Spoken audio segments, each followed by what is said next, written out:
Дараагийн мэдээ хүргэе. За орон сууцны барилгыг заавал хүүхдийн тоглоомын талбайтай төлөвлөх ёстой байдаг. Гэтэл Сонгон нархан дүүргийн 37 дугаар хорооны 52 дугаар байр ашиглалтанд ороод 6 жил болж байгаач өнөөхөр тоглоомын талбайг байгаа. Хүүхдүүд тоглох газаргүйгээс автомашины зогсоол тоглож өдөр бүр эрсдэлтэй нүүр тулж байгааг манай сэтгүүлч Эрдэнэ Цэцэг сурвалж ирсэн юм а.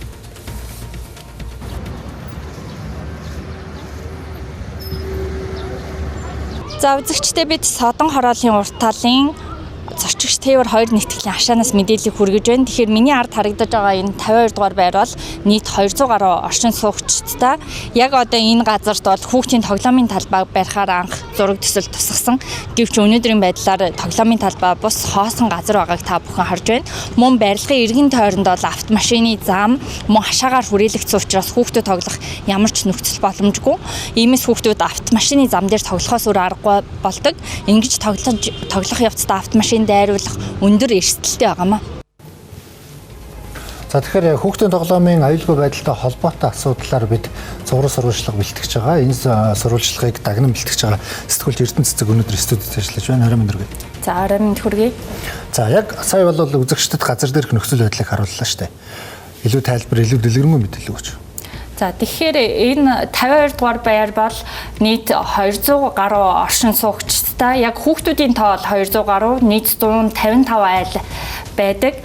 Ашиглалтанд ороод 6 жил болж байгаа ч гэсэн өнөөхөр хүүхдийн тоглоомын талбайг төлөөлөөгүй байгаа юм. Үүнтэй холбоотойгоор одоо иргэд удаа холбогдох байгууллагад ханддагч ямар нэгэн шийдэлд хүрдэггүй. Тэгэхээр бүгдээрээ одоо хүүхдүүдийн болон иргэдийн ярианд анхаарал хандуулъя. Машинуудыг мөргөж унжгаа, машинууд дайрч гад ерөөсө хэцүү л байдаг.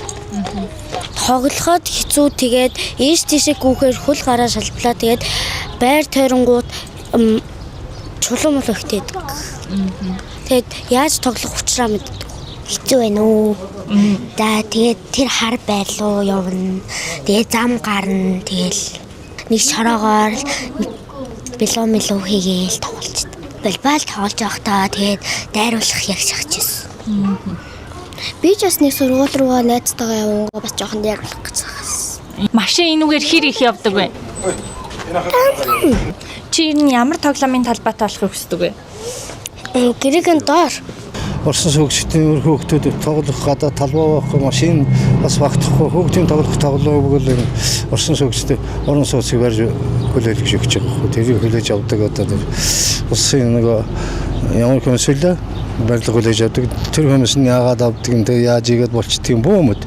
Бидний хэрэггүй зөндөө юмнууд байна шүү дээ. Энтлийн зогсоод энэ шар байшин бол одоо хинт хэрэгтэй.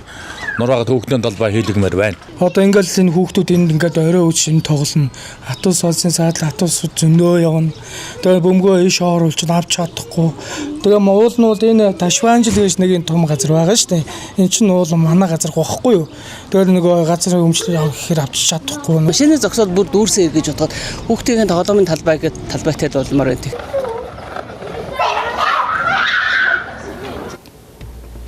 За эндээс ингээд дүрсвчлэгнээс харахад, мэдээнээс харахад иргэд бол баринд орцсон байгаа тийм тий.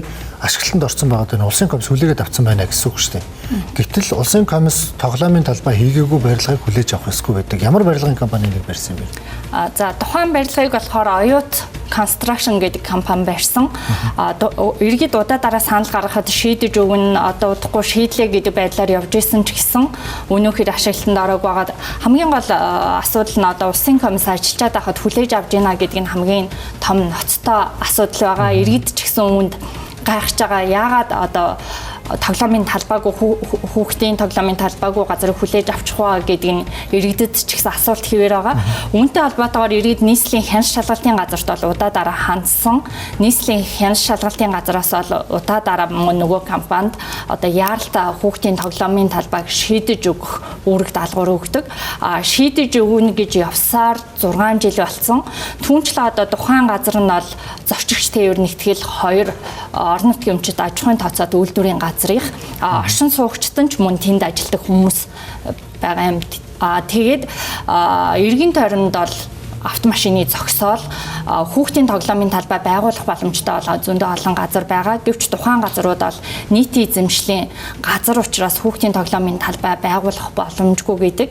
Иргэд дүүрэгтэй хандахаар одоо төсөн мөнгө байхгүй гэдэг тайлбарыг өгдөг. Иргэдийн хувьд бол жил болгон төсвийг шийдэж өгөөч, энийг давчуулж өгөөч, ямар арга чарга байна вэ гэж ханддаг ч гэсэн төрийн байгууллагуудын зүгээс ямар нэгэн шийдэл байдаггүй гэдгийг тайлбарлаж байгаа юм. Тэгэхээр сууц өмчлөгчний холбооны гүйцэтгэх захирал болон юуны зүгээс оюут конструкшн компани зүгээс ямар тайлбар өгснийг сонсцгоё. Би чинь сонгон архын дүүргийн засаг даргын хамгаан газар нийслэлийн газар зохион байгуулалтын алба ерөөсөн маш олон газар тэр оюут компанид хүртэл өрсөн. Энд чинь одоо 2020 онд ашиглалтанд орсон байна шүү дээ. Тэрнээс хойш л одоо жил болгон л тэр тоглоомын талбай асуудал, энэ байр хүлээлцэх асуудал тэр бол айгүй одоодор яаж ямар ч хариу байдаггүй. Жил болгон л өгөөд идэг албан бичгээр бусаар би одоо миний энэ бичигч одоо энэгээр дүүрэн болж шүү дээ. Тэгээ буцаагаад хариу байхгүй. Тэгээ одоо сүүлдээ ингээд хүүхдүүд нь ингээд бүтэн ямар ингээд бетон ханаар ингээд хашаалгдсан юм дотор ерөөсөй байраа торил гүйждэг. Ийм л байдалтай байгаад байна. Би одоо бол арга мохордож байна үнд. Хаана таач мэдхээс. За орон сууцны барилгад бол тоглоомын талбайг хотын стандарт буюу UCS 1405-ын B гэсэн хотын стандартыг тоглоомын талбай тэгээд тоглоомууд хүүхдийн тоглох тоглоомууд дээр стандартыг бол мөрдүүлж төлөвлөдөг байгаа. За талбай хэмжээ хувьд бол 50 м²-аас багагүй байх ёстой байдаг. Тэгэхээр бүх орон сууцны барилгын төлөвлөлтөд заавал тоглоомын талбайг тусгуулж манай байгууллагаас загвар зургийг бол баталдаг. За орон сууцны барилгын төлөвлөлт тоглоомын талбайд хяналт тавих нь өөрөө орон сууц ашиглалтад орох хугацаанд улсын комисс хүлээж авч байгаа. За тэр улсын комиссд барилга хүлээж өгөхдөө бас гадна талбай, тохижилт, тоглоомын талбай төлөвлөсөн зам талбай тохижилтуудаа мөн хүлээлгэж өгөх ёстой байдаг. За энэ чиг үүргийг хариуцдаг улсын комисс байнгын ашиглалтад хүлээлгэж өгөх улсын комиссийн чиг үүргийг бол хяналт шалгалтын газар хэрэгжүүлдэг байна. За ингээд үзэгчтэй үргэлжлүүлээд та бүхэнд бас оюут конструкшн компани буюу нэг сэтгүүл зүйн хувьд бол мэдээллийн тэнцвэртэй байдлыг хангах ёстой. Тийм учраас оюут конструкшнаас манайх сурвалжлах баг бол тайлбар авсан байгаа. Энэ ярилцлагыг хүргэе. Хүүхдийн тоглоомын бол манайх бол алттай байгаа. Наад чинь хүүхдийн тоглоомын талбай газар нь өөрөө төлөвлөхгүй байхгүй. Нэгтгэд өөрөө нөгөө байшингийнхаа газрыг өгсөн. Одоо тэгээ хүүхдийн тоглоомын талбай юуных нь газар нь өөрөө байхгүй. Тэр хуучин байшингаар нураараа хүүхдийн тоглоомын талбай хийнэ гэж байгаа. Ер нь бол нөгөө тэр нь улсын өмчөд улсын өмчийг хамаагүй нурааж үзүүлэхгүй болоод иймэрхүү асуудал үүсэж байна. За мэдээлэл өгсөнд баярлалаа эрдэнэсгээ. За баярлалаа.